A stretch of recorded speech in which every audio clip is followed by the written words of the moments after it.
Hello guys, meron lang tayong sasabihin no, sa mga nawala ng mga ads sa kanilang mga stream ads or sa mga reels, tapos yung mga walang sit up ay may mga ads.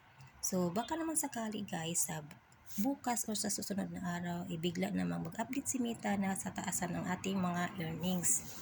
O sayang naman no, kung sasabihin niya kung mag-update siya bukas na ang mga nag-stop ng pag-upload ay hindi na makasali, dosis, di sayang naman. So kailangan tuloy-tuloy pa rin tayo mag-upload mga guys.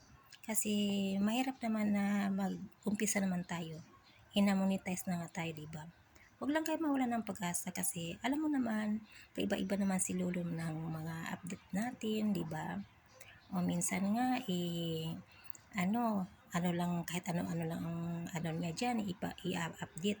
Alam mo naman kasi guys, mahirap din na ang sa kalagayan niya na lagi siyang lugi, diba? So naghahanap siya ng paraan kung paano talaga maiwasan yung mga pangyayari na hindi naman maganda, diba? Ayan lang guys, thank you for watching. God bless us all.